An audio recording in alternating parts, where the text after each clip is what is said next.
Ketika Gerindra ungkap keburukan dan permalukan Anies, ditulis oleh Nina Nur di siwar.com. Ketika Gerindra mau mendukung Anies dulu di awal pilkada, pasti Gerindra berharap Anies memang pantas buat didukung. Walaupun tahu bahwa kemampuan Anies mungkin belum setinggi saingannya waktu itu, Ahok. Namun, Gerindra pun terhanyut dengan permainan kata-kata Anies. Karena nampaknya Anies adalah kandidat yang tepat, sambil memainkan politik identitas demi meningkatkan elektabilitas Gerindra sendiri. Menjelang Pilpres 2019, ini memang strategi politik Gerindra yang diharapkan berdampak panjang hingga saatnya Pilpres 2019. Dari segi politik, memang itu sudah biasa terjadi. Tentunya Gerindra tidak menyangka bahwa ikut mengusung Anies ternyata malah jadi seperti duri dalam daging. Mengharap Anies punya gebrakan-gebrakan prestasi seperti Jokowi Ahok itu seperti pungguk merindukan bulan. Ternyata Anies memang tidak becus kerja, ngurusin Tanah Abang saja sampai menyebabkan ombudsman turun tangan. Anies hanya mengandalkan permainan kata-kata, hasilnya jauh dari harapan. Program rumah yang dulu dikampanyekan buat orang miskin ternyata malah buat kelas menengah. Tak terjangkau oleh orang miskin, hanya jadi isapan jempol belaka.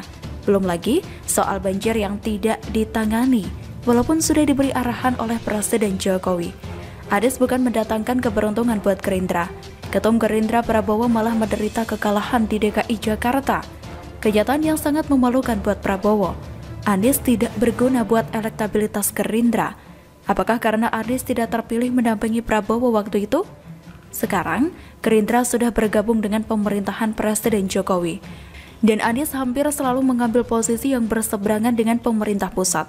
Anies mungkin juga menyadari bahwa makin kecil kemungkinan buat Gerindra mengusung ambisinya buat nyapres di 2024. Anies pun terlihat mendekati Demokrat dan juga PAN, terlihat dari manuver Anies yang keluyuran di Jateng, Jatim, dan Jabar ketika angka COVID di DKI Jakarta sedang naik. Anies pun sempat bertemu dengan AHY dan Ketum PAN, Zulkifli Hasan.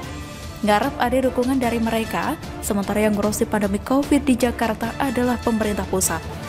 Presiden Jokowi pun sampai beberapa kali memberi arahan keras bahwa kepala daerah, termasuk gubernur, tidak boleh lengah, harus turun ke lapangan. Presiden Jokowi sampai turun ke beberapa lokasi di Jakarta, meninjau penerapan PPKM, lalu membagi-bagikan sembako dan juga vitamin.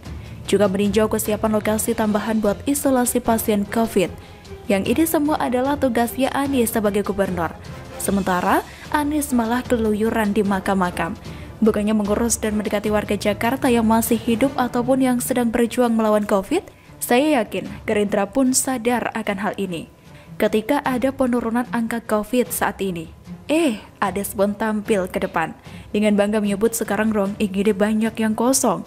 Berdasarkan data yang dihimpun dari laporan beberapa rumah sakit di Jakarta, yang menyebut bahwa keterisian IGD sudah mulai tidak lagi full.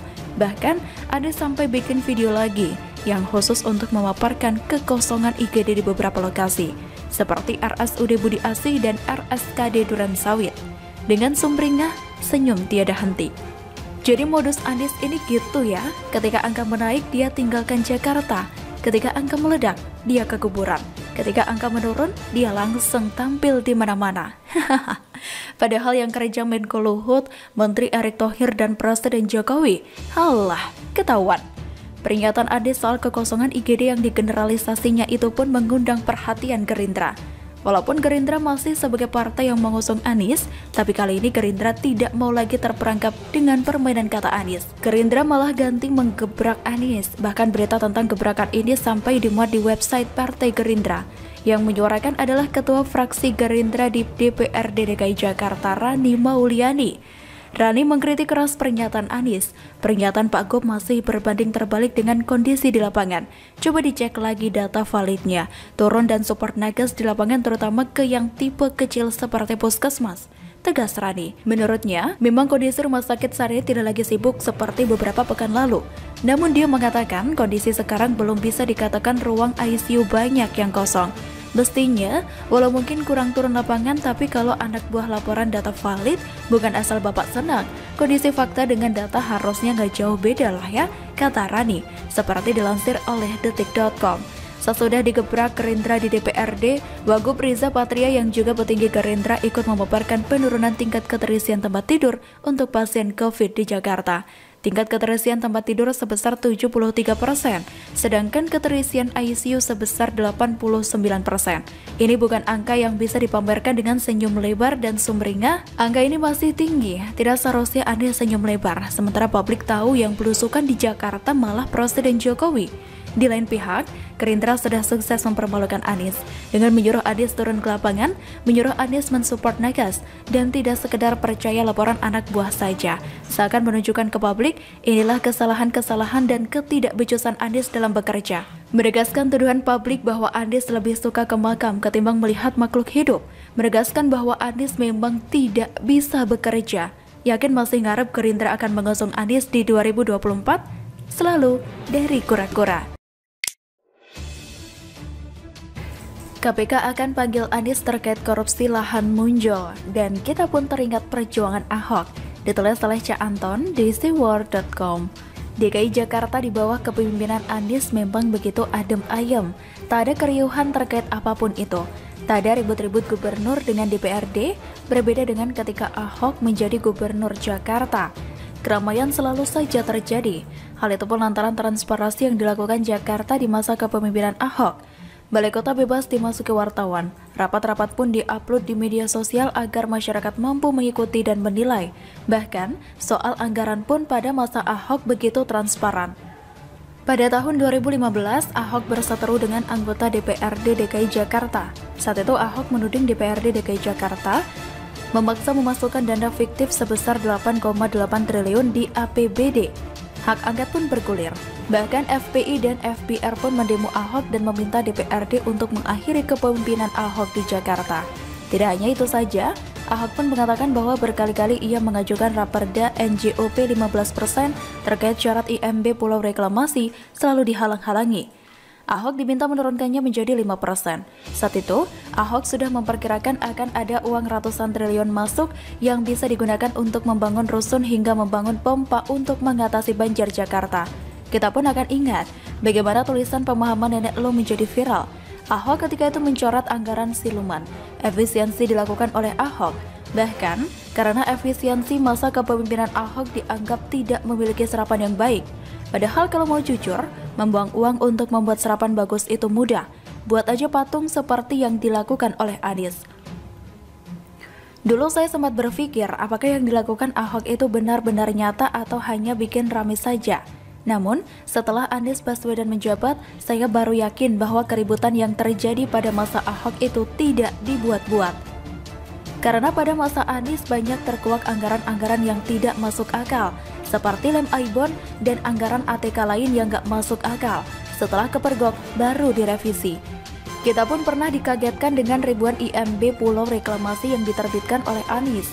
DPRD Jakarta saat itu mengatakan kecolongan dan menganggap penerbitan IMB itu dilakukan secara diam-diam.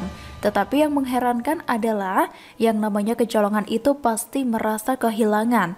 Namun pada faktanya, meskipun merasa kehilangan, tidak ada upaya apa-apa. Penerbitan IMB tersebut pun tanpa NJOP 15%. Ratusan triliun yang bisa digunakan untuk kepentingan warga hilang.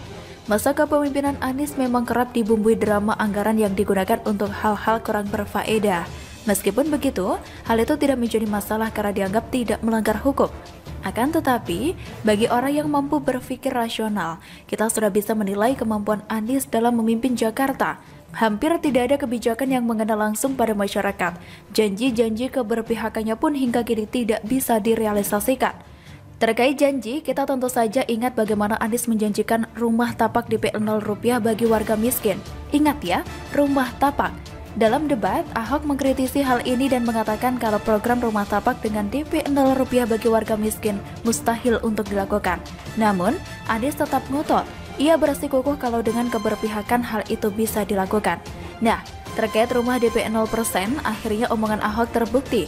Kalau rumah tapak itu mustahil.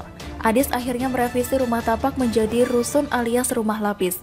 Namun, beberapa waktu kemudian, tercium bau korupsi di pengadaan tanah untuk rumah DP 0%. KPK menetapkan 5 orang tersangka dugaan korupsi pengadaan tanah di Munjul, Kelurahan Pondok Rangon, Kecamatan Cipayung, Jakarta Timur, pada tahun 2019. Berita terbaru hari ini, KPK mengatakan bahwa Anies akan segera dipanggil lantaran dianggap memahami program pengadaan lahan tersebut. Begitu juga dengan DPRD yang juga memiliki kewenangan menetapkan RAPBD menjadi APBD bersama Pemda DKI Jakarta. Kalau kita lihat sepak terjang Ahok yang begitu ulet dalam menetapkan APBD dengan segala macamnya, kita pasti setuju dengan apa yang disampaikan oleh KPK bahwa Anies dianggap memahami proyek tersebut. Terkait apakah Anies yang akan dipanggil menjadi saksi bisa saja menjadi ikut terseret kalau ada teman lain.